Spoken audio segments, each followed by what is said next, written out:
Hello, everyone, and welcome to another episode of Dojo Live this Thursday, January 12th, 2023. My name is Kim Lantis, and it's my pleasure to be hosting today along with America Guerrero. Hello, everybody. Exciting for being here. Yes, it's always exciting here on Dojo Live because we always get to speak to really amazing individuals in the tech industry. And today, it's none other than Paul Allard, who is the co-founder and CEO of Impak. Paul, thank you so much for joining us on Dojo Live today. It's a real pleasure. Yes, we're laughing at the differences here between what we're experiencing in Mexico and what you're experiencing in Montreal, right? It's I'll show you everybody. So it's worth it. I'm in the countryside. It's not quite Montreal. So that's we have snow, and in Mexico, I guess you don't have as much. No snow. I would show you the view out my window, but it's just a parking lot. That's great. Yes, no snow, but I do miss the snow, and I can only imagine how beautiful the scenery is where you are when there's all the foliage and the leaves on the trees. But that's not what we're here to talk about, right? Today we're here to talk about AI and non-financial reporting. And but before we do that, we'd love to get to know a bit about you, Paul, your story, your passion, what's kind of led up to the founding of Impak. Please share your story. Well, I've been, first of all, I was born in, as I was talking to you pre the show, I was born in Midwest Canada, so in Winnipeg, not far from your home place. So and right. Montana. And we moved in Eastern Canada, so in Quebec. I followed my father as I was young, and I studied in engineering, and I have also a degree in as a musician. I'm a cellist, and I did an MBA in finance afterwards. But most of all, I've over the last 20 years, I've created media tech companies. So this was nobody would employ me anyways. So I had to create my own companies, and I was specialized in media tech. And the story is interesting. And I did a few going public transaction, and one of those was in 2000. And it was the first time fresh out of the MBA in finance. I thought I knew everything about finance. And I worked with an investment bank for a year prior to us going public. My company called Zack Technology in the internet period.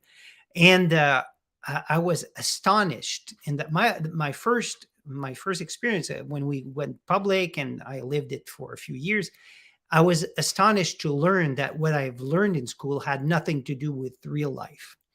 I learned some stuff that was happening in finance that I couldn't believe it exists. So when we talk about short selling, pump and dump, CDOs, triple CDOs, futures, and all these derivative products, which had absolutely no link with the real economy. That was my first call to the waking call. I woke up and I said, whoa, most of the people around here living in real life are missing the point of a whole new universe called the financial economy.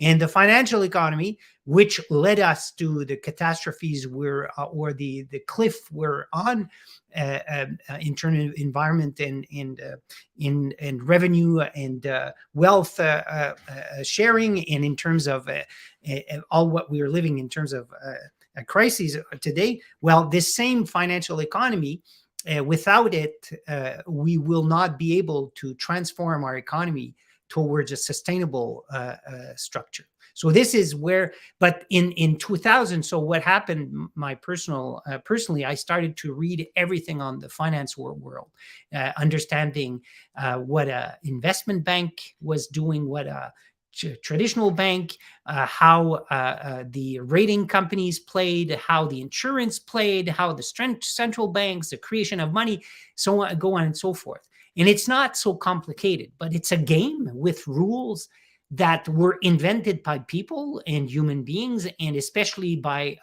kind of a new set of rules established by the Chicago School of Economy, Milton Friedman, which in real life has never demonstrated that it was really effective in terms of their theory. Should it be trickled down? Should you let the market decide it'll be best for people? All that is, the world bullshit.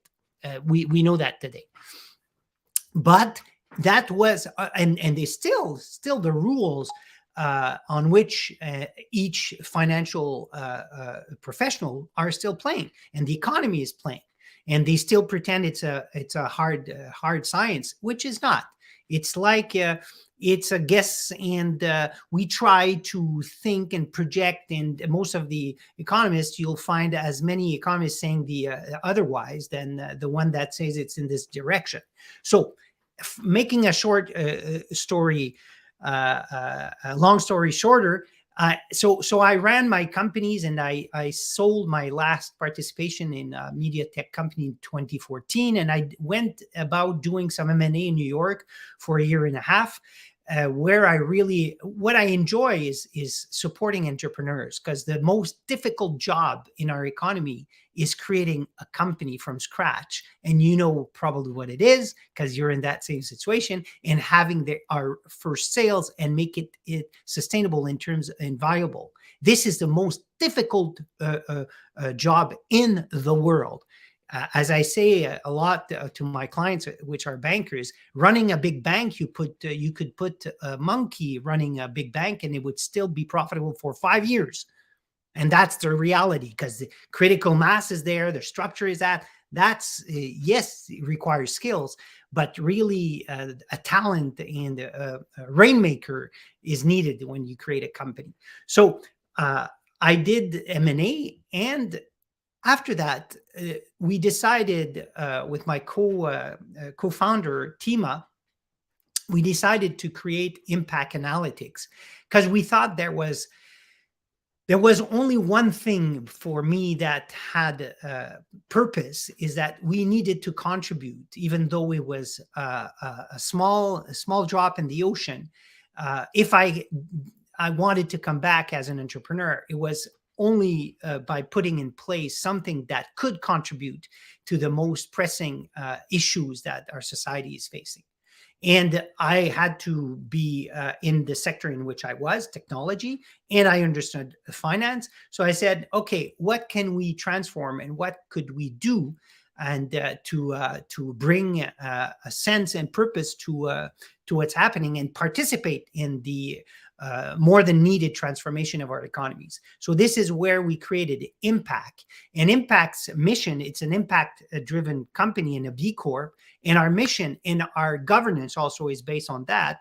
Each time we take a decision, we are looking at not only the financial aspects of it, but the impact mission we have. And if it doesn't achieve, and it doesn't seem to go in the direction of our mission, we don't even look at the financial aspects. It's discarded.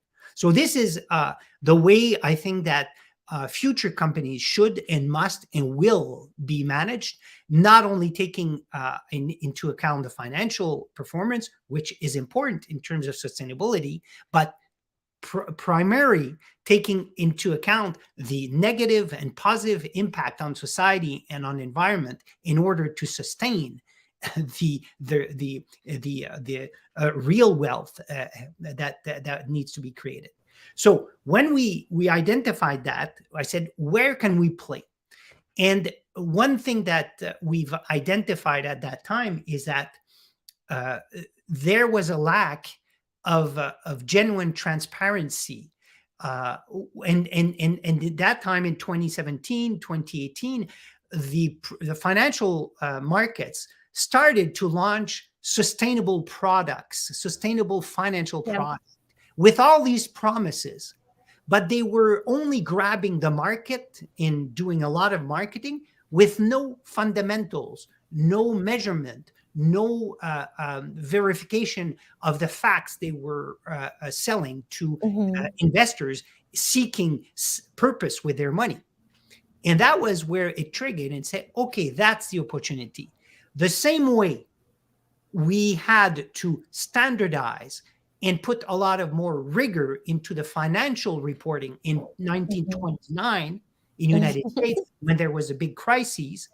There was a law in 1933 saying that now and going forward, we need to have audited financial statements that are on the same standard and that are rigorous, and you can be sued and put in prison if you play with it and mess around with this.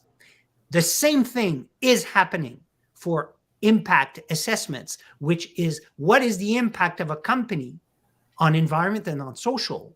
And you need to have this standardized impact statements that will be used in the business process, and every single business process and the food chain of a financial institutions. Should it be lending? Should it be investing? So my view is that we are today in a very, very exciting turning point where we're shifting from the financial economy towards an impact economy. And shifts takes about 3, 4, 5, 10, sometimes 10 years, but it's happening. And COVID and what we all lived on the planet for 2 years has accelerated this transformation. And what is an impact economy? Is an economy where every economic agent, when they do buying, when they do investing, when they do lending, when they do taxing, won't only take into account the financial performance, but the impact performance of any organization, small, big, private, listed, for-profits, non-profit. The same way we see the financial statements for all these organizations, you'll expect, and the social permit to operate will be to produce your impact statement and have it audited by a third party, the same way you do with your financial statements. That's the view we have. So this is what we decided to focus on in 2018 to become the Moody's of impact by providing the highest quality, standardized, comparable impact assessments to the financial sector, so that they stop improvising and they start being professional about how they do an analysis of extra financial data. So that's in a nutshell. I love it. What the entire mission and the entire business behind what you do is this pursuit of a standardization and a certification for these financial institutions, correct? Well, for the financial institution, we provide impact assessments of any private or listed companies. Okay. Exactly. So the same way they need to work, to do their work, they need to have financial statements audited by KPMGs or of any companies with who they work. The same way they'll need impact assessment. That's what we provide them with. Lovely. To kind of give them everything they need to make the best decisions possible. And when they have that, they have the real picture. It's not a kind of complacent picture of what a company markets, but it's the real picture of, as accurately possible, of what are the negative impact they mitigate, what are the positive impact they generate by transforming their model. So after that, the investor or the lender will make their choice, but based on qualitative intelligence. And that's what lacks today in the market. It makes a lot of sense, this space that you're filling. And I think it brings us, to this topic of today's conversation and wanting to answer this question of how, right? How is technology helping the financial sector, like you said, to channel their capital towards these businesses that they feel are having, a worthwhile, positive social or environmental impact? My biggest question, I think, is I'm on board, right? I get it, but I think I can't help. I tend to be this, in a lot of ways, this half glass full, to give people the benefit of the doubt. Some might think even naive in some ways in which the world could/should work. So my question for you is the real why. Like, what is motivating companies to want to do this, particularly in the financial industry? Because for so long throughout humanity, right, we have a saying for it: money talks. So I'm just really, really interested in the, for lack of a better word, the buy-in here. Like, what's the why? I get it, but how? Yeah. Well, today in 2023, unless you're really dumb and you don't read, economy lives and will be successful and a wealthy, healthy economy lives in an environment. And if the environment isn't existing anymore, you won't have any economy living. So Right. it's as simple as that. If you want to sell, if you want to produce services, goods, and everything disappears because there's like in California droughts, or there's too much water, or everything is being destroyed, there's no such thing as a structured economy. So unless you're really dumb, and there's still a lot of dumb A people. lot of people Well, it's who are convinced that global warming is it's fake, exactly it's not really happening. They look out the window and they see all the snow on the ground outside of Montreal and think, global warming, what? But and so if you come back, yes, it's all about, if you want to be sustainable in terms of financial aspects of it, because money talks, as you say, the first thing is that you have to have a market that exists and Right. sustains and is there in 10, in 20, and 30 years. So that's a big, but other than that, I think that most investors, individual investors today, there's more and more investors, and which also represents pension funds and insurers that wants to invest in sectors that are not destroying this ecosystem in which they thrive. That's the pure logic. So they're asking the money managers, the banks, to, hey, we insist. And now, following today, following that movement started 15 years ago, there's the regulators in Europe that are not putting it as mandatory, because it costs a fortune to after a drought or after a catastrophe for states. So they say, ho, ho, ho, we also, it's all about money again. But whatever the reason today, the movement of the regulations, the funders, the investors, institution investors, individual investors are asking for impact results and also a return on investment. Yeah. Both are possible. And when you think about it, the most successful potential business plan is if you attack these major crises which we all face, because this will be in demand. Look at companies facing and trying to come up with a solution. Well, they'll be in demand, and this will increasingly come. And live as an example, when we started, I was preaching in the desert in 2018. But today, the incoming calls are saying, yeah, I heard that you could do this and this. Now it's needed. It's mandatory. It's our territory. We need more and more and more stuff. It's like we're in a boat and the wind is pushing in our backs, not in your faces. It really changed. Yeah, correct. So that's beautiful. It's extremely hopeful. Say that again? I was saying it's beautiful in a way. I find it to be extremely hopeful. It is all hopeful, but it doesn't move fast enough. I think that there's still a lot of lack of courage within the managers of these big companies, where they're there, sit and wait. I'm not sure. I may take a risk. And yes, if you want to move and take a step in the next step to get on the next level, you always take a risk of falling back. And I'm looking at you guys. When you launched Dojo, there was a risk. Yes, to innovate, to change, to transform, to live, there's a risk.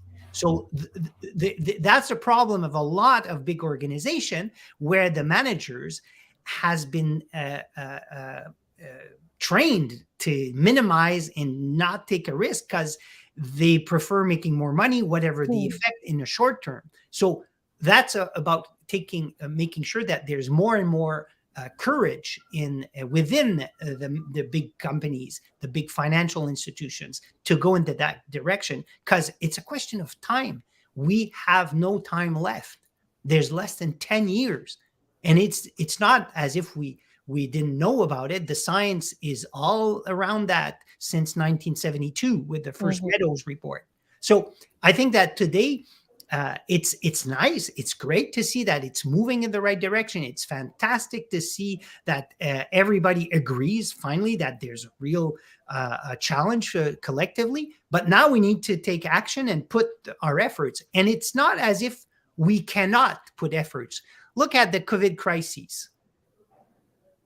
Rich countries took decisions of printing cash to save and that was the right thing to do, to invest into people and companies to make sure that after the crises, the economy would still sustain.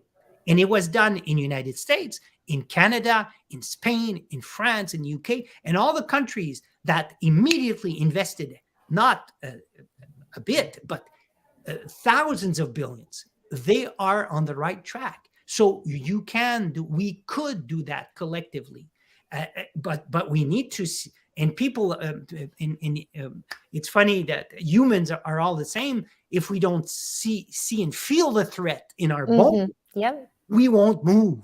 We won't. But there is, like you said, this need for speed. I'm pulling out all the colloquial things today. Money talks, need for speed, etc. But let's talk about then this speed, the impact, what you're doing brings with this AI, this artificial intelligence component. Is that where you're pushing? Is that what's helping make this more possible? Well, two things. First, when we talk about artificial intelligence, it's a new thing, but that has been existing for the last 30 years. Let's face it. But it's the new fad, Trending. the trending word. I always say, and I've been involved in artificial intelligence for 20 years. Before having a successful artificial intelligence algorithm, you need to have NI, natural intelligence. So today in our sector, specifically of environment and social governance indicators, it's such a mess in terms of structured data that we invested a lot of time in human intelligence to structure, to formalize, to build libraries of definitions, libraries of standards, and so that AI could kick in and be able to scale up and it's starting now. We're starting to see the results, but it's the one that I always say today, that to provide a good impact assessment of a company, you cannot only count on AI, because the AI today suffers from the giggle effect, garbage in, garbage out. So if you do not have the right structured data first, and once you have it, it's a good thing. You need to add value to it, and we're still in this for the next 5 years. The human has to put the contextualize, add some value to the raw data that is currently used in the market. So that's where we are a human augmented intelligence fintech, where we use people to add value, and we automate and use AI and BI to automate the things that can be automated and that there's not really added value from a human being. So it's a combination of both. And why is that? Is that the market, in terms of what we call extra financial data or environment and social and governance data, is so new that it's 15 years. And the first generation of providers, such as the big guys like MSCI, Sustainalytics, Moody's, Trucost, they had to invent their methodology. So, which they had no choice. There were none. But today, as of today, they need to move and stop using their homemade methodology, which are black box and which are incomplete. And they need to move the next level, what we call the extra financial ESG 2.0, which we are. And because today, since 2015, there is a framework, an international consensus framework called the Impact Management Project. And that's what we've chosen in 2018 to build all of our tech and AI and our methodology on. And it was a bet in that time, because we weren't sure if it would be adapted by the countries or by the big potential clients. But today, the IMP is behind all standards, all frameworks all regulations in Europe and definitely in North America, which is a few years later than Europe. And also the big companies, the big asset managers, banks are choosing also the IMT because it's the framework that provides them with the maximum intelligence. And to take better decisions, you need to have more intelligence. So coming back to your question, AI is central, but you cannot come up with high quality intelligence without human intervention. And the same applies for financial credit analysis. You never see, and you won't see from Moody's or from Fitch or from SN, you will see human intervention in a real analysis to see to contextualize the indicators, to see in one sector, to see you need and you will need to have always human intervention. So this is the path that we've decided to work on, which implies a lot of challenges on our side because it's more costly. And when you're in an early market and you're selling very high performance full electric car, and you're still using a horse, you don't see the value. Yeah. And this is, but now we're catching up because there's a lot of scandals, greenwashing, impact washing, which represents and reclassification of products that weren't delivering the promises.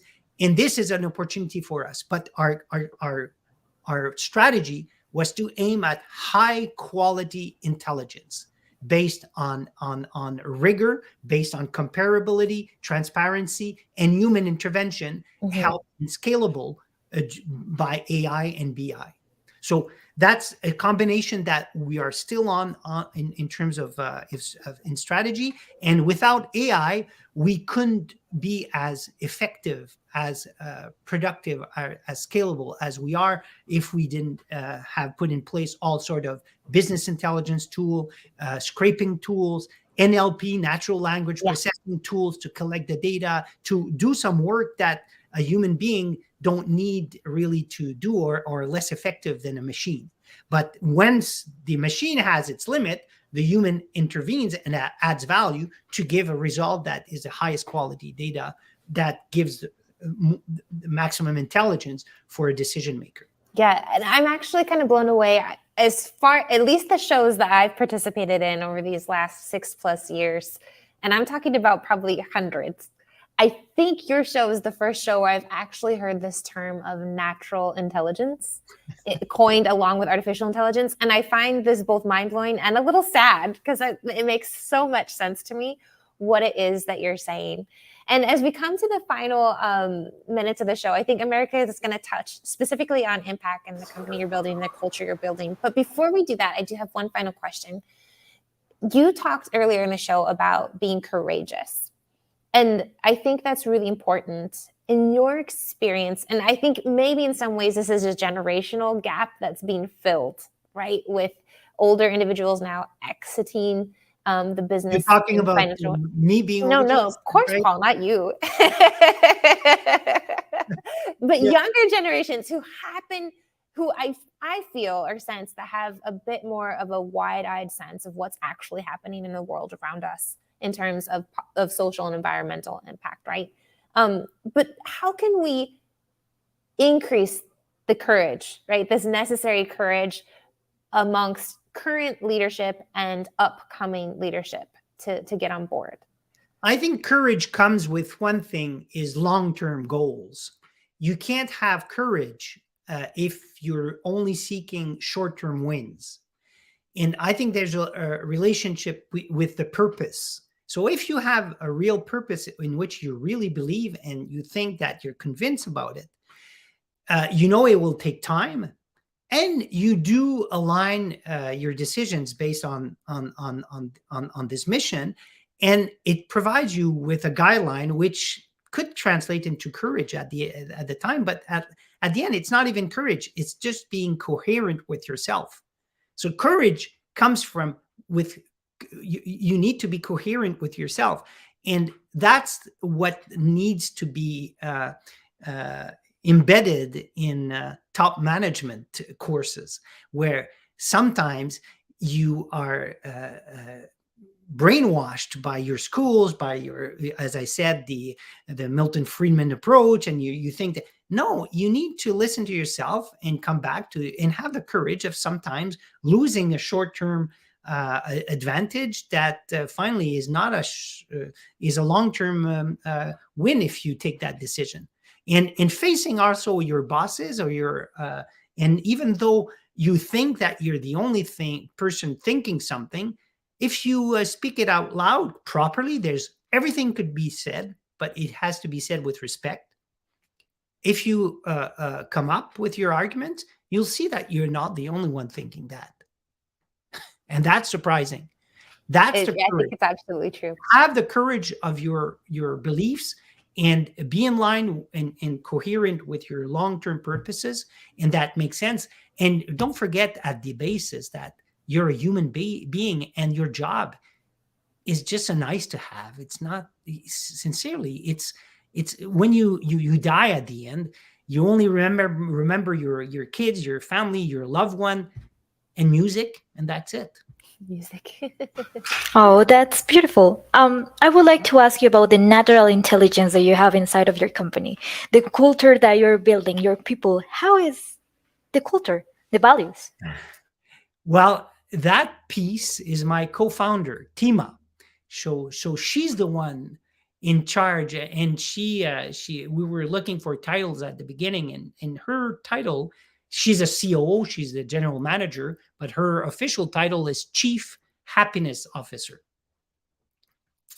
And so we've implanted with courage and sometimes mistakes and errors, we try to have a horizontal, transversal organization where collective intelligence is really our core value and our richness.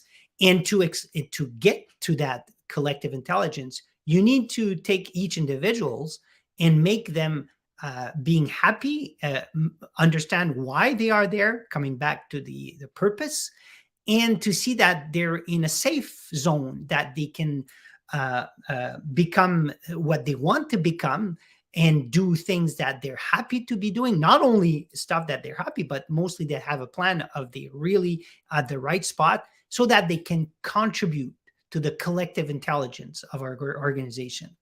And without that, we wouldn't have gone through the first months of the COVID crisis.